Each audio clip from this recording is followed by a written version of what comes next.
My hot take is that I think Chelsea will beat Arsenal to Morgan Rodgers. Oh! So I saw a piece of news the other day that said Chelsea are desperately trying to get into a conversation with Morgan Rodgers to pitch their project. And at the moment, supposedly, Morgan Rodgers is only thinking about Arsenal. All the signs point towards Arsenal being the better team to go to. Like, I'm not saying that that's not the case, but I think about the player's tactical ability and his profile. I think it's possible that we could pitch the style of football and Morgan Rodgers' role in that style of football to be a massive creative force in it, and obviously to be able to play with and unlock the likes of Cole Palmer, João Pedro, and to be an attack-focused team. There is a hole available for a Morgan Rodgers-shaped player in our squad to be in our first team and to be part of Xabi Alonso's Chelsea revolution.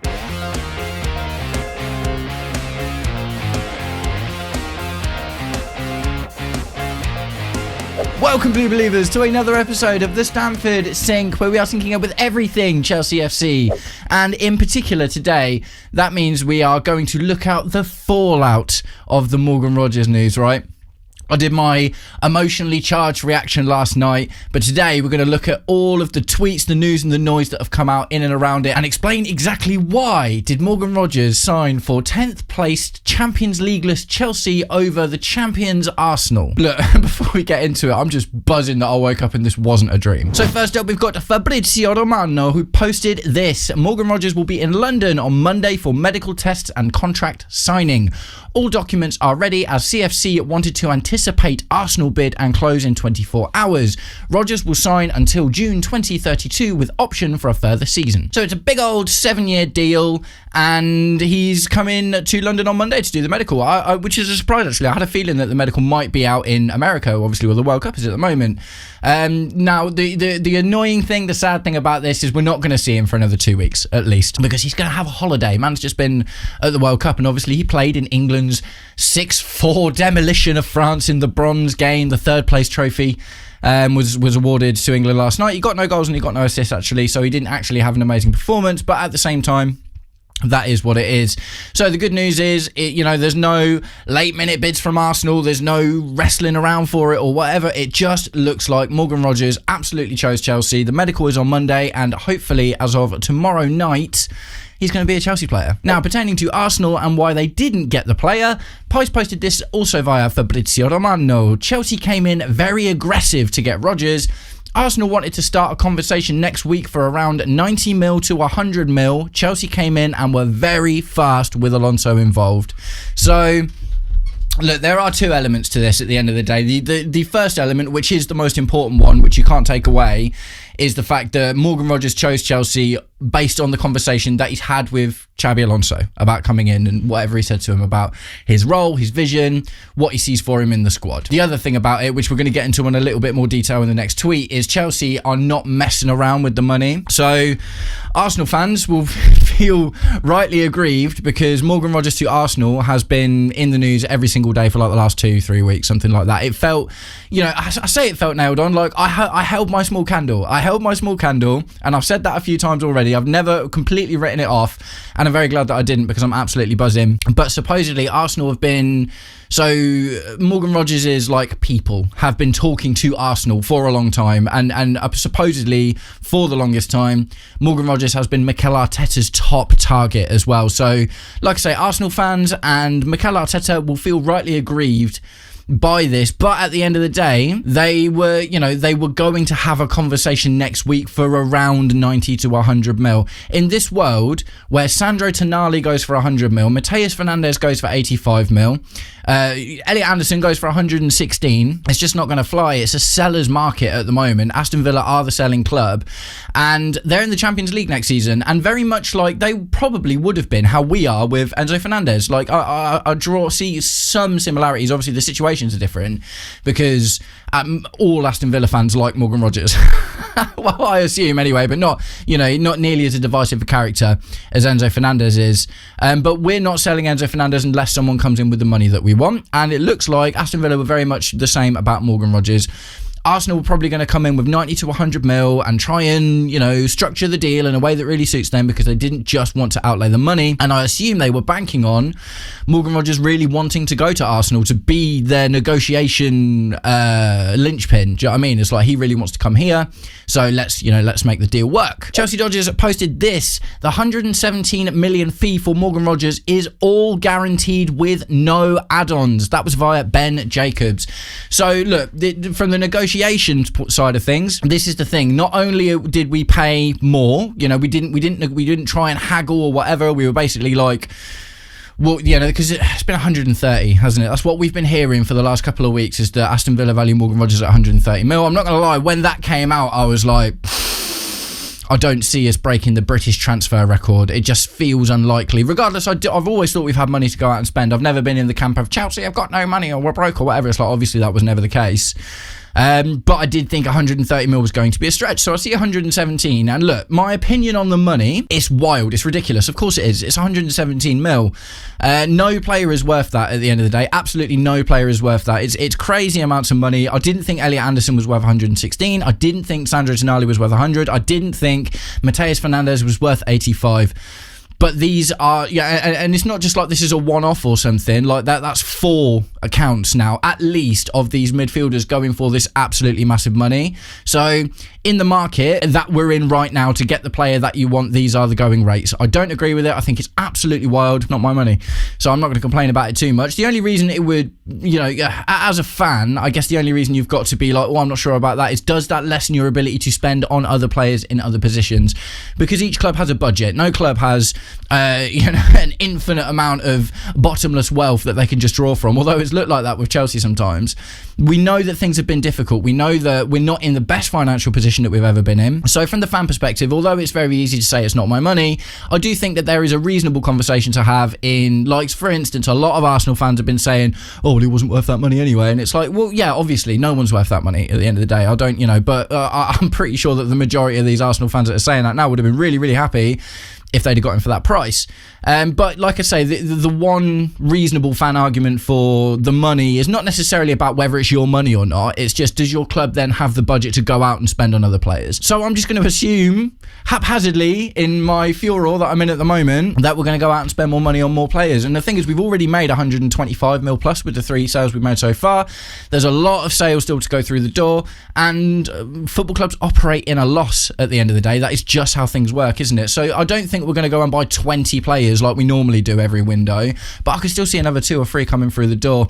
But yeah, anyway, in regards to this tweet, no messing around. 117 mil, no add-ons, no crazy structure, no this, no that, no the other. Bam, 117 mil. It doesn't matter if we win the Champions League or whatever, or we get relegated, you're not going to get more or less, you're just going to get the 117. And I imagine, from Aston Villa's perspective, from the club-to-club negotiations, that made them a lot happier to negotiate with us, because Arsenal have been talking to the representatives of Morgan Rogers for a while and already probably had this idea that they were going to try and stiff them. So, look, the 2 things, like I said, the Xabi Alonso aura has got the conversation has got the player on side, which is great.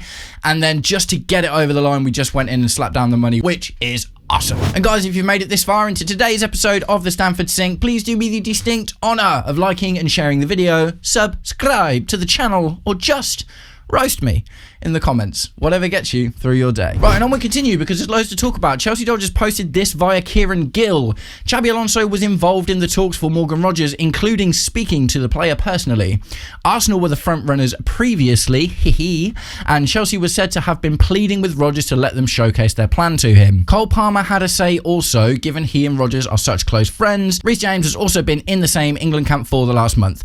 So, look, there's, some of this information I think is kind of superfluous, to be honest. Like, what is important here is the conversation he had with Xabi Alonso.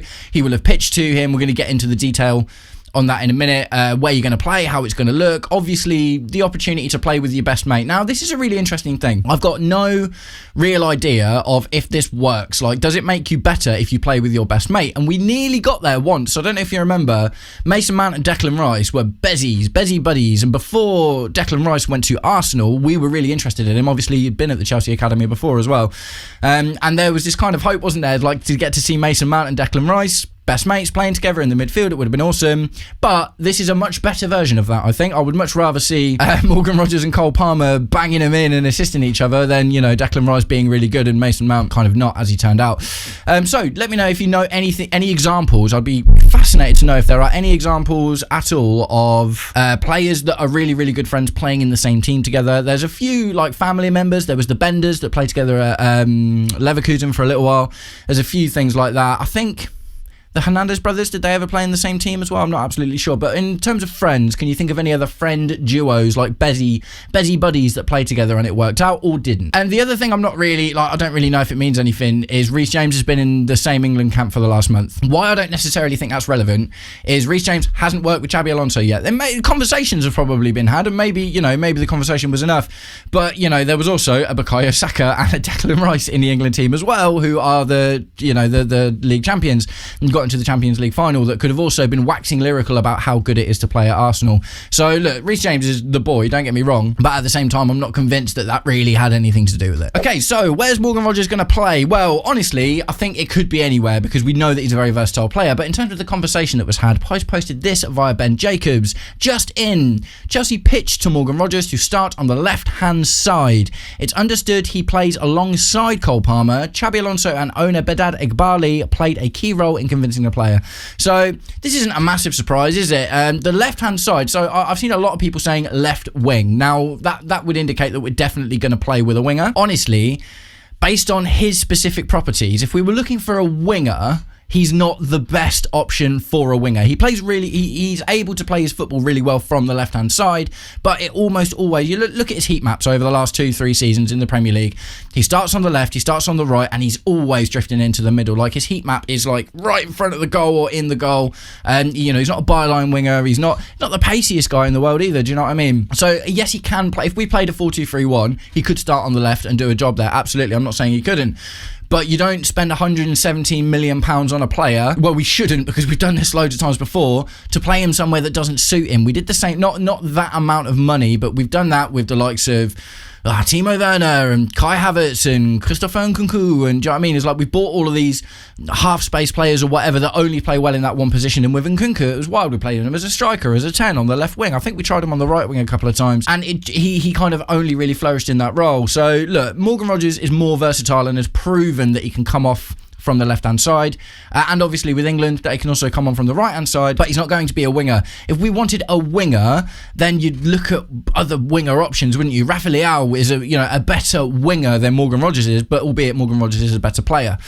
So left-hand side to me means, yeah, he might start on the left-hand side of a 4-2-3-1 and end up drifting into the middle, or what I think is more and more likely, and the signings that we're making seem to really back up the idea, that with Marco Palestra being primarily a right wing back, that we're going to play 2 10s behind a striker with a 3-4-2-1, and that's literally like the perfect position for Morgan Rogers. It's the perfect position for Cole Palmer.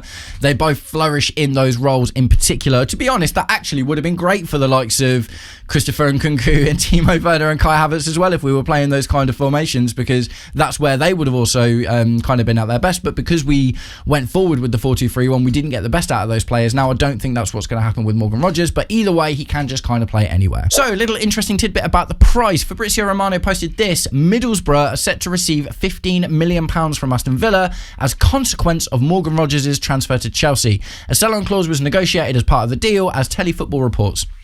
So that's another reason that it was 117 mil at the end of the day. So Aston Villa are making like 100 mil for Morgan Rogers, because 15 mil of that is going on. We know a little bit about sell-on clauses because we put them in players' contracts all the time. So that it bumps up the price of the player. Of course it does. Any sell-on clause, if you've got a player that is valuable that you're looking to sell, the sell-on clause bumps the value up. If you are struggling to get rid of a player, then you just kind of take the loss on the sell-on clause, and you just assume it's just going to go to the other team or whatever that you gave it to. But in the case of a Morgan Rogers, who's a hot property, you add that 15 mil or whatever the percent it was on top, so you can still make your desired profit. That 100% makes sense. And yeah, cool, fair play to Middlesbrough, because that's good negotiation from them when they initially sold Morgan Rogers in the first place.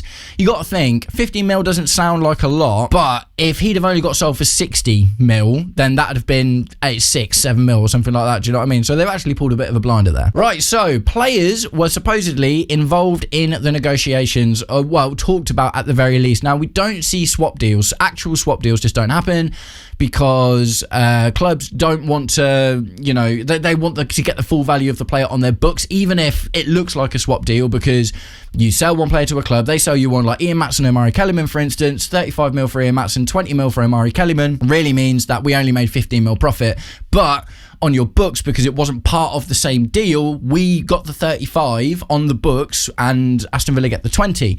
So it's all accounting gubbins, really. But let's talk about some of the players that were involved in the conversation. So Chelsea Dodgers posted this also via Kieran Gill. It is understood Chelsea are still undecided on what to do with Nicholas Jackson, with Xabi Alonso having been keen to take a look at the scorer in pre-season. Jackson is expected to fly to join his teammates amid their tour of Australia and Asia unless something disrupts that schedule in the meantime. I actually had another tweet, I've just realised I forgot to put it in, but Jackson was one of the players that was talked about during the negotiations, and that makes sense because we've literally already been there. It's not breaking news because last summer, we were talking about a Nicholas Jackson and Morgan Rogers swap deal, but we got told off by UEFA because we weren't allowed to value the players what we wanted to value them at. So, and Aston Villa decided they didn't want to sell if they couldn't value Morgan Rogers at what they wanted to value him at, essentially. So they held on for another year, and now they've got 117 mil, which makes sense. But Nicholas Jackson to Aston Villa, potentially, depending on how he goes on in pre-season, how well he gets on with Xabi Alonso and what he thinks of him, is going to be one to watch for the rest of the window. Post posted this via Telefootball. Just in, Chelsea's majority owner Bed Adigbali negotiated directly for Rodgers with Villa's co-owner Nassef Sawiris. So, sorry if I butchered that name, by the way. Please correct me in the comments on pronunciations, because some of you guys are really good at that, and it actually helps me be a better content creator. So, Bed Adigbali doing the business, right? And you would have thought this is the kind of deal that he loves, because Morgan Rogers is 23 years old. It's a big blockbuster signing, and this is what Todd Boehly did at the beginning, wasn't it? When Todd Boehly appointed himself de facto sporting director, is he would fly around and bomb around and kind of get all these deals through. But this was a big deal. Interesting, he's talking to Amanda Staveley in that picture.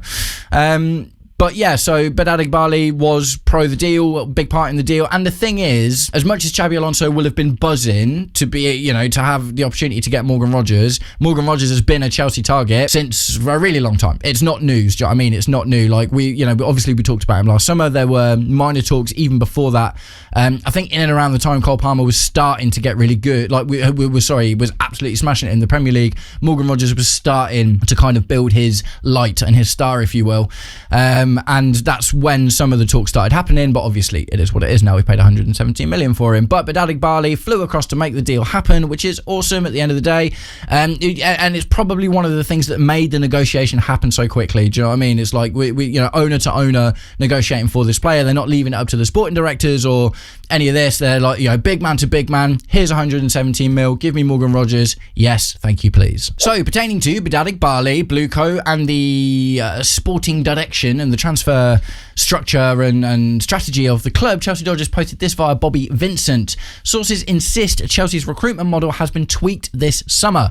While their only signing has been Marco Palestra, someone of relative inexperience, the club's target have been more in line with the new model. They went for Granit Xhaka and are targeting Pep Chavaria. So I thought this was an interesting one because a lot of the negativity in my comment section, in lots of other Chelsea YouTube content creators' comment sections, and coming from other YouTube content creators as well, for Chelsea content creators, has been Chelsea have got no money, we're not changing the model, Blueco are never going to buy anyone good. And I've had a lot of comments over the last few weeks when I just read transfer news, man, and react to it, do you know what I mean?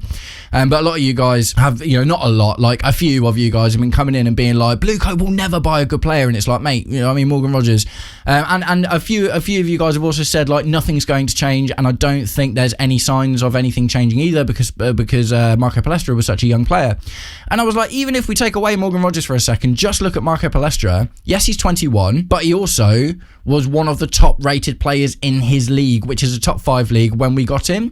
So that's nothing like Alejandro Garnacho, Jamie Gittins, Malagusto, like all of these other young players that we've bought. None of these guys had any winning credentials. Oh, he didn't have winning credentials, to be fair, but any kind of plaudits, do you know what I mean, to say that you were the best at something. It was all purely based on potential. But with Marco Palestra in particular, it's like, look, there's something there. And yes, it's Italy, but he's also 21. 21 years old. So he was the most valued player in the league that season, and he won Serie A's best defender. So at 21 years old, he's the top of a top 5 league in his position. That is very different to the majority of other players that we bought. Even the likes of Yoro Hato, who's starting to look good now, wasn't winning those kind of plaudits and those kind of awards. So yeah, I think even if you just look at the Marco Palestra signing in isolation, that's already different. And now with the Morgan Rogers one, we're spending big money. Yes, he's a young player, but it's not the same. You know what I mean? Getting Morgan Rogers is not the same as getting a Garnacho or a Jamie Gittins, is it, at the end of the day? So yes, the money was big, but you're buying a Premier League experienced player who knows how to do it in this league and is just going to, I think he's really, really going to be phenomenal. Also, at the end there, we're looking at Granit Xhaka and Pep Chavardia. Those deals are taking the mick, really. The Granit Xhaka one was just kind of ridiculous from us to bid so low, and Sunderland cut us off, which is fair play to them. But the Pep Chavardia thing is just like Rayo Vallecano being ridiculous with their negotiation, man. It's absolutely wild. But it is what it is. Like, for me, I can see difference compared to what we were looking at last season and the few seasons before that as well, where we're buying all these like 17-year-old South Americans, and there's still going to be a little bit of that. But the signings and the targets that we are looking for right now are a mix of young and experienced players that are going to go into the first team. And we're not just talking about potential, right? We're not just talking about potential. We're talking about real, tangible stats and things that looks like they will do well on the pitch. Yes, Marco Palestra is a bit more of a question mark than Morgan Rogers, but at the same time, not as much of a question mark as Jamie Gittins was. CFC Daily posted this via Sky Kave Solokol of Sky Sports. This is a real statement of intent by Chelsea, because to pay this kind of money for a player as good as Rogers really shows that Chelsea still mean business. So the thing I like about this is this side.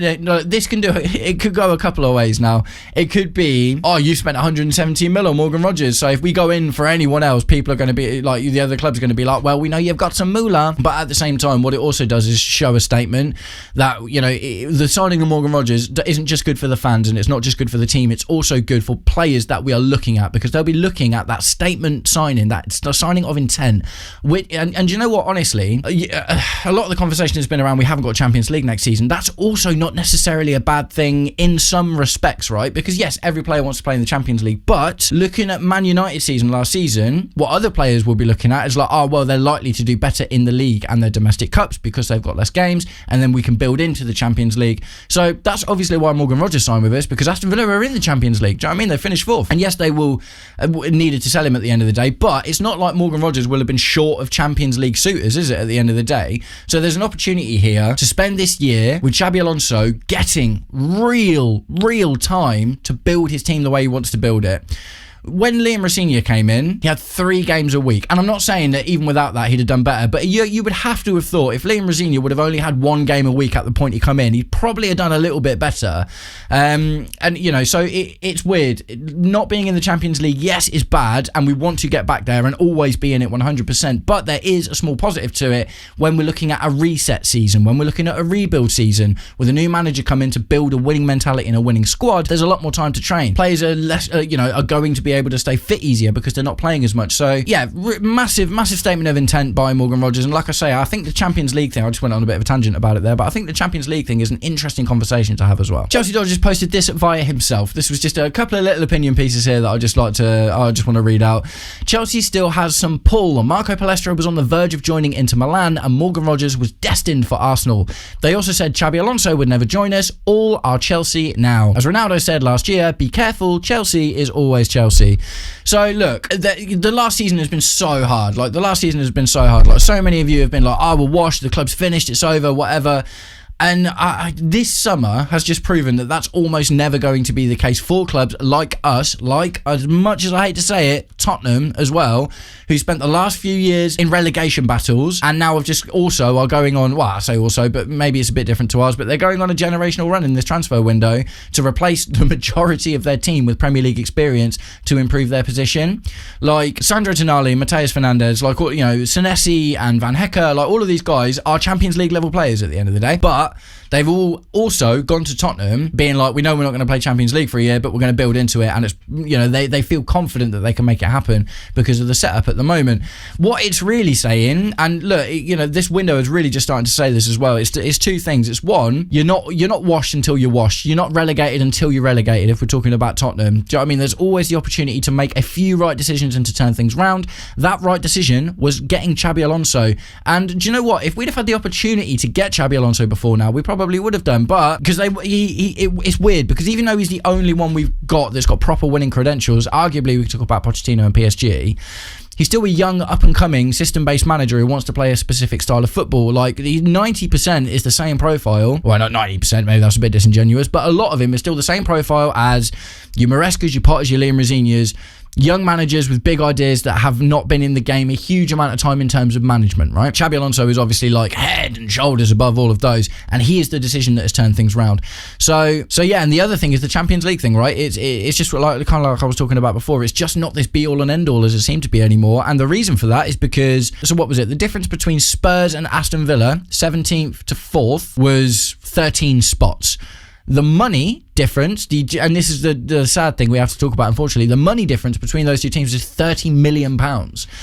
In terms of finishing 4th and finishing 13th is £30 million. But Tottenham have set themselves up with this stadium where they do go-karts and concerts and all this, that and the other, and they make absolute bank from the business that is Tottenham, and legally they are allowed to use that to fund their squad. And then you've got Aston Villa, who have been overspending year on year, truth be told, and they keep getting in trouble with UEFA, like we did as well. Do you know what I mean? We're no strangers to that ourselves. Even though, as of right now, Aston Villa, better team than Tottenham, finished much, much higher, Champions League, all of the things that we like to say, all of these players are going to Tottenham. And it's the same with Morgan Rogers. Do you know what I mean? He comes to Chelsea. It's just because the Champions League is not as much of a big pull as it used to be, because these clubs can still afford big wages without it. So, Pice posted this via Kieran Gill. Morgan Rogers to Chelsea, a blow to those claiming Chelsea were broke and couldn't spend this summer.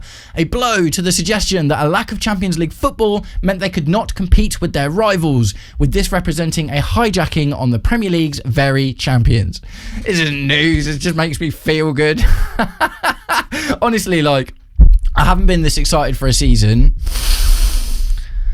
since winning the Champions League with Tuchel, and I thought that we were just going to kick on from there, and that was the hope. That I've got that same kind of hope now, right? And I know we haven't won anything, and we've just come off the back of an awful season, but that's my point. Like, we've got one of the best managers, the best young managers in the world, who has done amazing things in management already, aside from having an absolutely phenomenal playing career. And we've just picked up Morgan Rogers, who for 117 mil, we're spending big money when we've hijacked the Premier League champions for their number one target. Like, absolutely buzzing. Love that. So we're going to talk about another player that was involved in the discussions for Morgan Rogers. New Alejandro Garnacho was discussed between Chelsea and Villa, but the player is currently prioritising other options. Roma are going big for him. And we continue. Alejandro Garnacho gives priority to AS Roma as potential next destination, with talks ongoing with Chelsea. Deal dependent on club-to-club talks, as Chelsea insist on permanent guaranteed exit. Roma offer loan with buy clause to become mandatory. So we couldn't use Garnacho to get Morgan Rogers over the line, essentially. It does feel like Nicholas Jackson's probably going to be the one, doesn't it? I kind of hope not. Like, and part of me just wants Jackson to come in and do really well in pre-season. Just a good option to have, and it's, we'd need to go out and probably get another striker at that point, unless a Mega maybe is that guy. He did score in the behind closed doors friendly the other day, so maybe Nicholas Jackson is not so needed after all.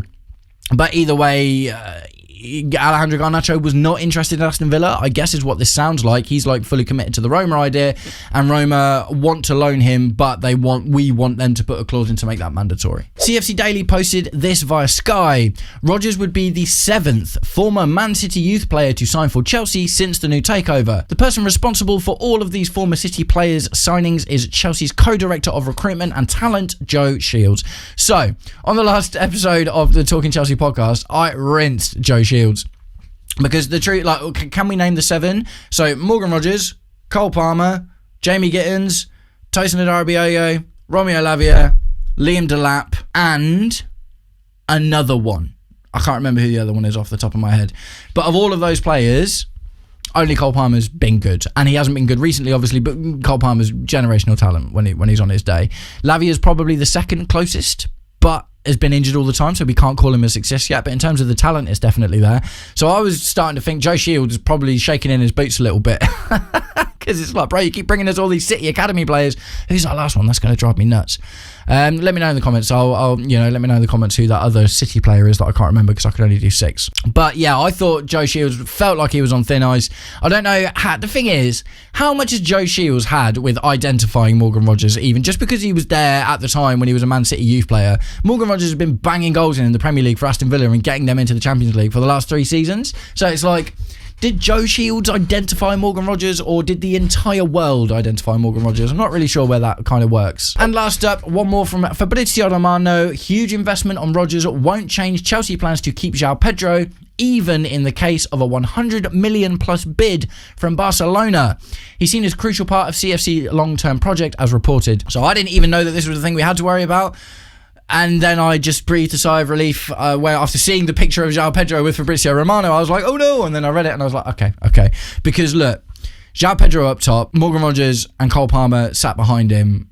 Mate, that's an attack. That's a real attack there, isn't it? Like, fluid, interchangeable, loads of goals, loads of assists. Like, oh mate, the possibilities are endless. You know, if Cole Palmer can get back to being at his best, Morgan Rogers can kick on essentially and improve his numbers. I would have thought Morgan Rogers would improve his numbers because he won't be the outstanding attacking talent in the midfield anymore. João Pedro and Cole Palmer can both assist, they can both score, so can Morgan Rogers. So we've got 3 unbelievably talented attacking players there. And like I say, I'm just glad. I thought this had been put to bed anyway, but here is Fabrizio Romano putting it to bed again, even with a 100 million bid from Barcelona. João Pedro is not going anywhere, so that front 3 is solidified at least for another season. So, guys, I'm going to start wrapping it up there. What a day it's been. My hot take on the Talking Chelsea podcast was that Chelsea beat Arsenal to Morgan Rogers, and it came true. So, what that tells you is get over to the Talking Chelsea podcast. We release one every week because it is the podcast where dreams are made. Nice one, guys. I hope you're all having an absolutely wicked day because I certainly am. I'll catch up with you very, very soon. Take it easy. Peace.